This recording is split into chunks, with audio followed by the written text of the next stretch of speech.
Muy buenos días a todos, autoridades, amigos y amigas. La diferencia entre el primer foro La Toja de 2019 y este de 2024 lo podríamos resumir en una breve frase. Lo que entonces era necesario es hoy imprescindible.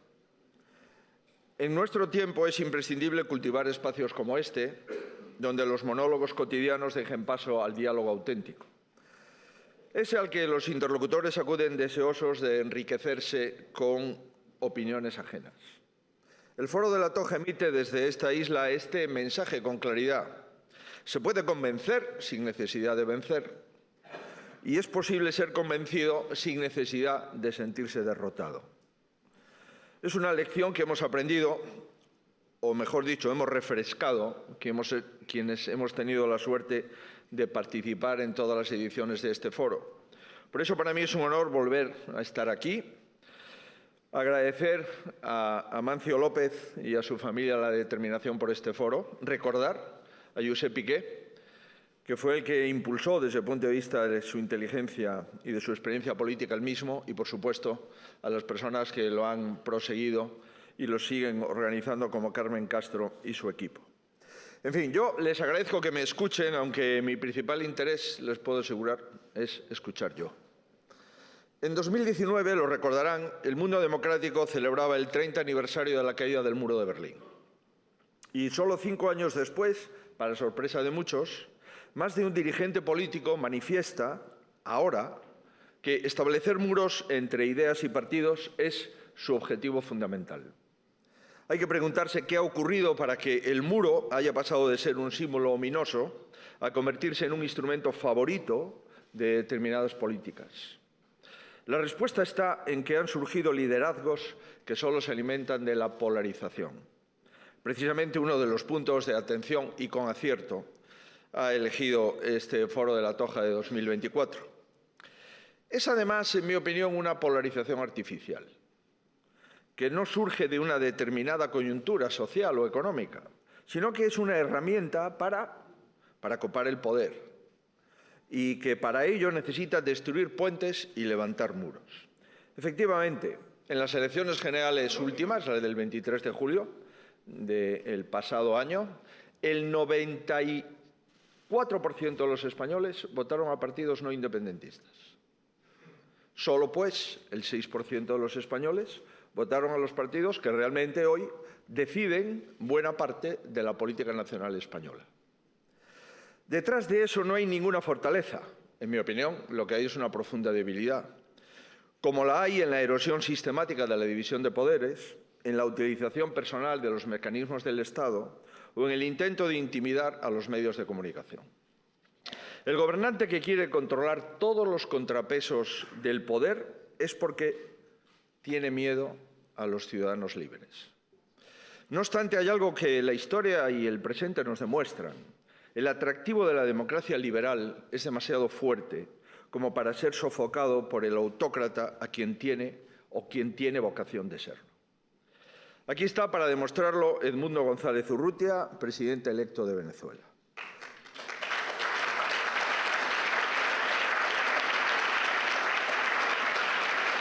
El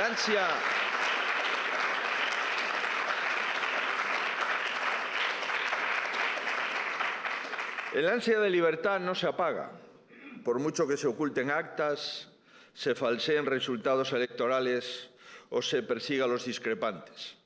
En su célebre discurso delante del muro de Berlín, Kennedy proclamó eso de «Yo soy un berlinés». Con la debida humildad, quiero proclamar desde la isla de la Toja que yo soy un venezolano. Creo que todos ustedes son venezolanos.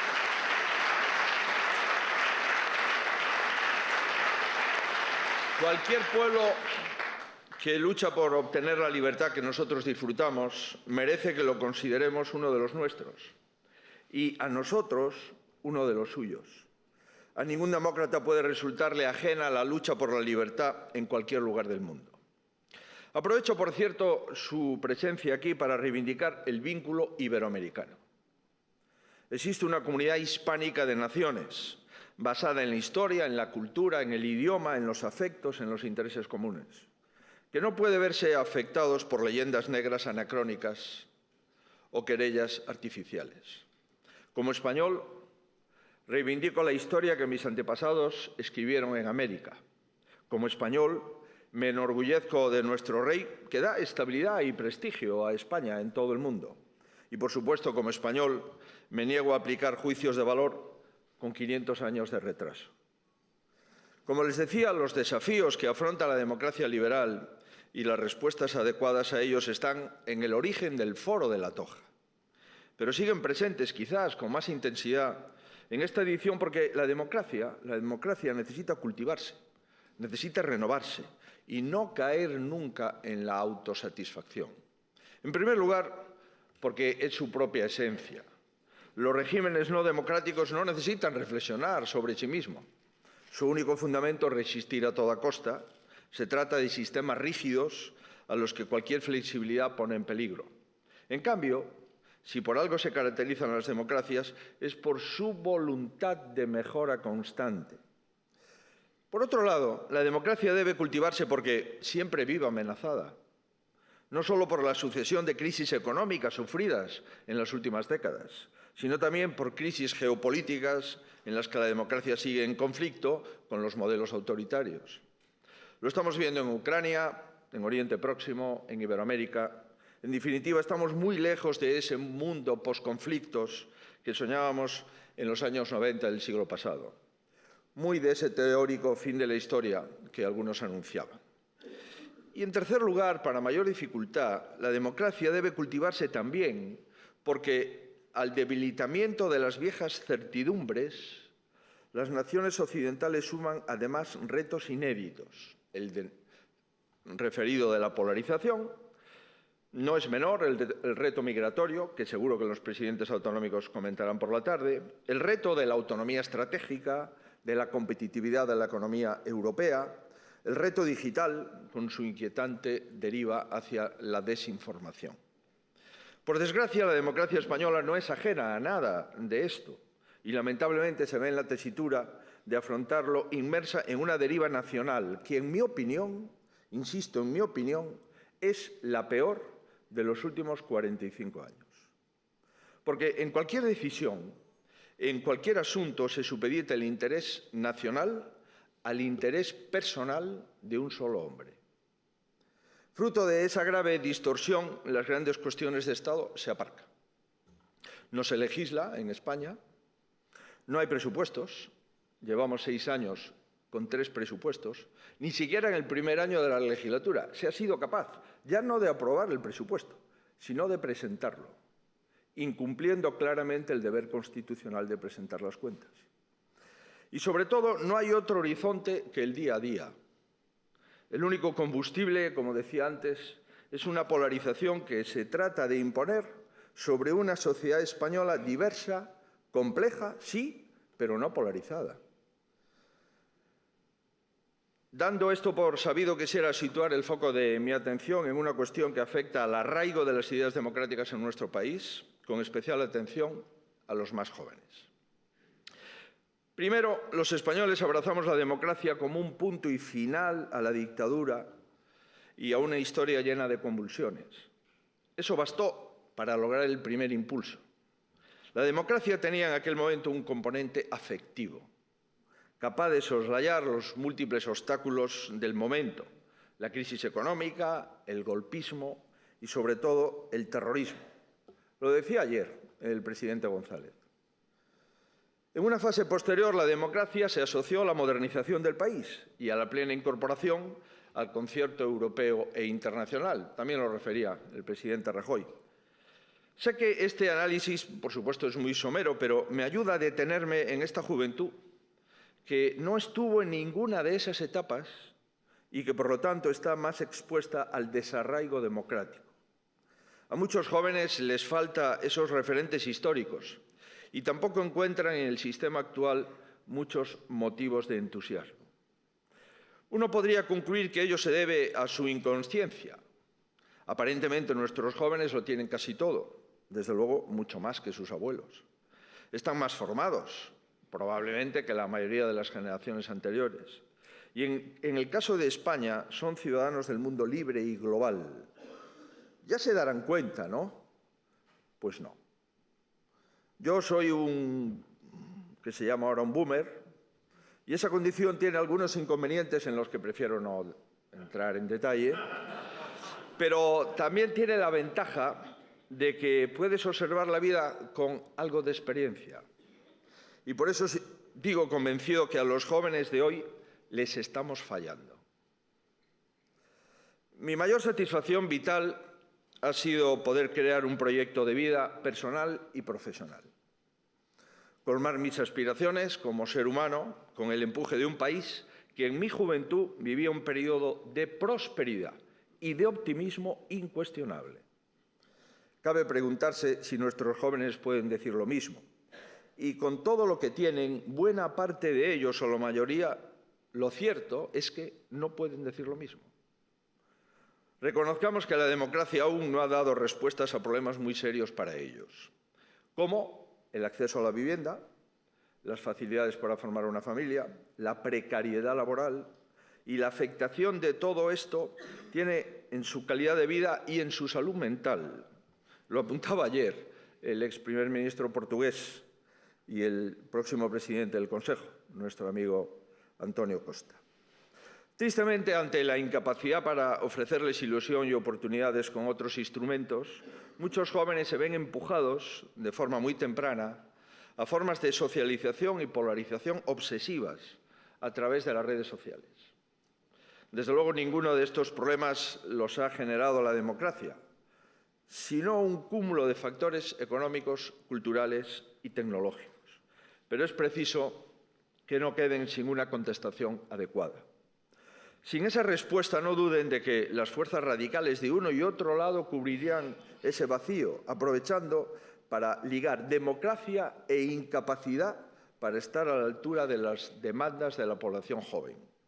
No sería la primera vez que tal cosa sucede en la historia. Por eso, el principal llamamiento que me gustaría hacer desde este altavoz privilegiado es que trabajemos para darle a los jóvenes unas posibilidades de vida mejor. En el último año me han oído ustedes hablar mucho de la igualdad y de la libertad en España. Esa bandera, otrora defendida por los dos grandes partidos españoles, en mi opinión, solo la ondea hoy con determinación el Partido Popular. Pero yo me niego a agitarla parcialmente. La igualdad que se quiebra con la ley de la amnistía o con el cupo separatista. La igualdad que se rompe al cargar sobre la clase media más de 60 subidas fiscales que pagan luego privilegios de estamentos más acomodados. No vale más que la igualdad de oportunidades que merecen las generaciones jóvenes. La comunidad de ciudadanos libres e iguales que se resiente al dividir a los españoles en función de dónde viven o en función a quién votan, también se debilita si desequilibramos sus oportunidades en función de la generación a la que pertenecen. Desde la crisis financiera, los jóvenes han perdido el 20% de su poder adquisitivo y, como consecuencia de ello, solo el 16% de los menores de 30 años están emancipados en España. Se ven obligados a trabajos menos cualificados que la formación que aportan y no esperan tener un trabajo estable antes de los 40. Se someten a casting para poder acceder a una vivienda en alquiler y pensar en traer un hijo al mundo realmente para un joven hoy es una heroicidad. ¿Qué quieren que les diga? La España de ciudadanos libres iguales que yo persigo no es esto.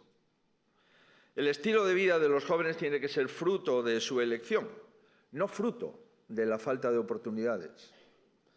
Convencido de esto, saben que estamos promoviendo una ley de conciliación, que tiene una parte esencial, que es la cofinanciación de la gratuidad de las escuelas infantiles en toda España, entre las comunidades autónomas y el Gobierno de la Nación, cosa que en Galicia está vigente desde el año 2022, financiada exclusivamente por la Xunta de Galicia, como sabe muy bien su presidente, y que en otras comunidades como Castilla y León o la Comunidad Valenciana ya son un hecho relevante en este curso y en otras, se hace de forma paulatina durante la legislatura hasta finalizar la legislatura autonómica en las comunidades gobernadas por el Partido Popular, con la gratuidad de las escuelas infantiles de 0 a 3. Pero también queremos hacer un plan específico en materia de vivienda. En los últimos 6 años el precio del metro cuadrado ha subido un 33%. El alquiler medio ha pasado de 700 euros a 1.100 euros al mes. La vivienda ha llegado a ser la segunda preocupación de los españoles. Hace 6 años era la 11ª. Y desde la aplicación de la Ley de Vivienda del actual Gobierno, el precio del alquiler ha subido un 13%.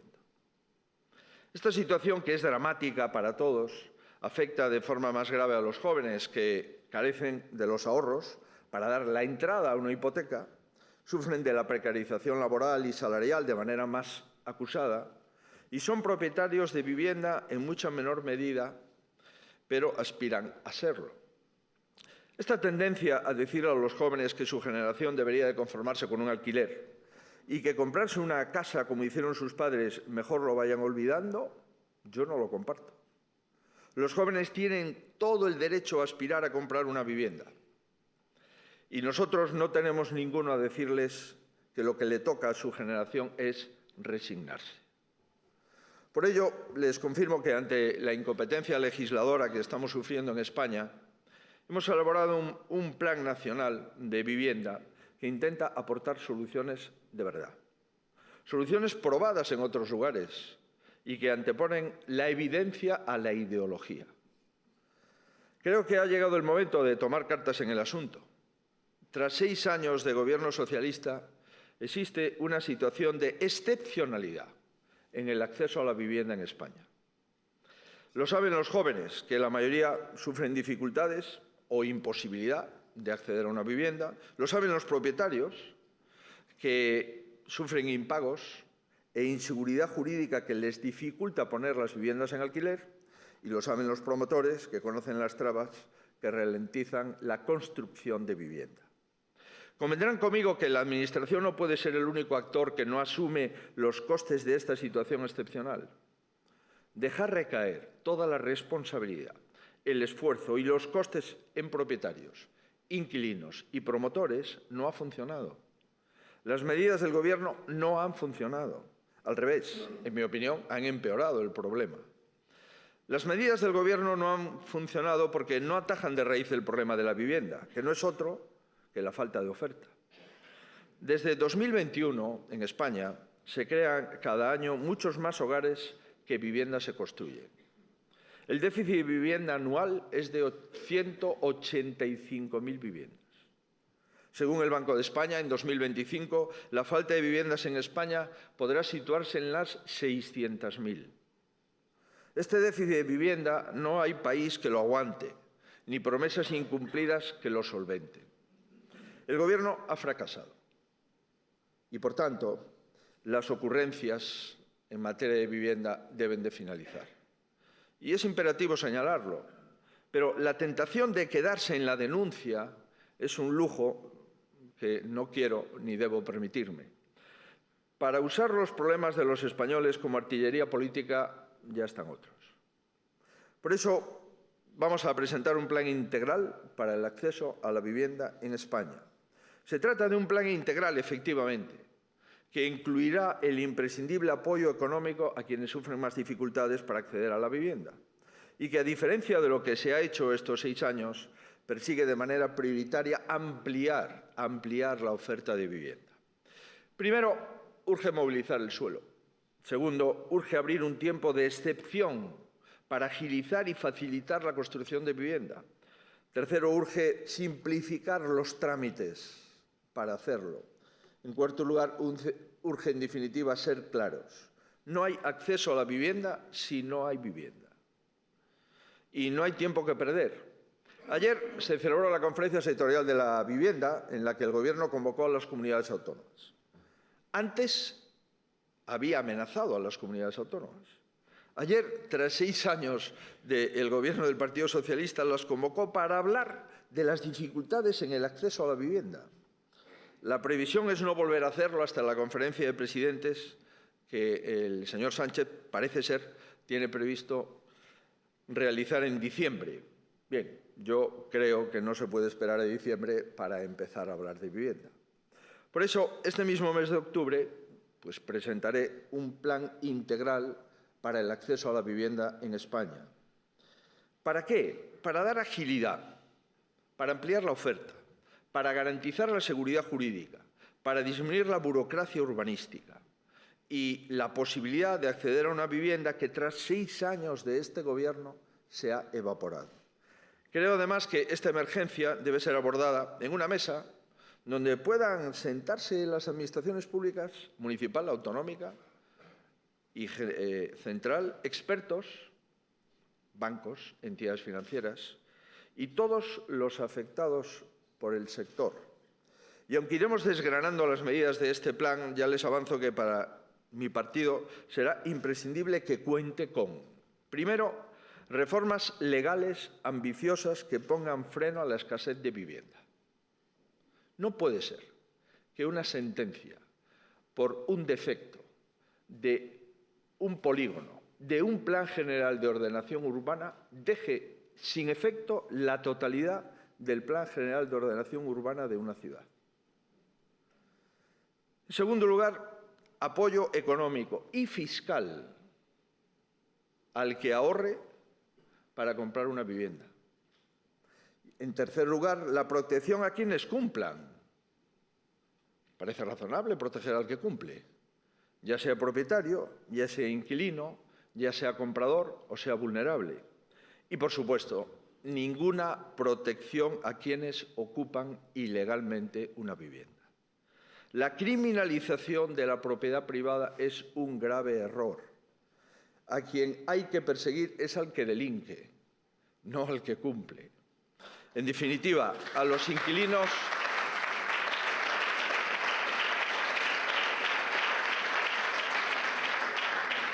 Muchas gracias. Digo que a los inquilinos y a los compradores, apoyo económico.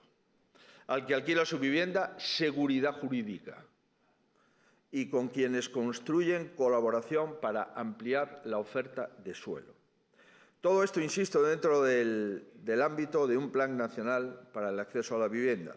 Fruto, sin duda, de muchos factores, pero agravada singularmente, lo reitero, por la desidia legislativa del Gobierno y por las recetas intervencionistas que, lejos de bajar los precios, los han disparado, precisamente por desincentivar una mayor oferta. Y es que entre el incremento de la población en España, el incremento de la compra de vivienda por españoles, por residentes no españoles, las dificultades y las trabas urbanísticas, estamos en una situación que comprenderán ustedes no aguanta mucho más. Sería irresponsable no recordar, insisto, el fracaso del Gobierno, casi tanto como dejar de intentar remediarlo por egoísmo electoral. Por eso ha llegado el momento de actuar sin esperar a las agendas de partido, porque los españoles han esperado mucho, también los jóvenes, que no lo serán siempre. Nos toca devolver a los jóvenes esa parcela del estado del bienestar que están sosteniendo para que también se beneficien de él. Porque no hay proyecto de país si los jóvenes no tienen proyecto de vida. Son los jóvenes de hoy quienes van a construir y a defender la democracia del mañana. Y por ello es preciso hacer un esfuerzo para no dejarlos a merced de cantos de sirena de las opciones antisistema que están en muchos países europeos. Ninguna solución a ningún problema vendrá de la falta de libertades, sino del uso de esa libertad para alcanzar soluciones entre todos. No olvidemos que la democracia también se legitima por su eficacia, algo reñido con utilizar la alfombra para esconder problemas latentes de la sociedad.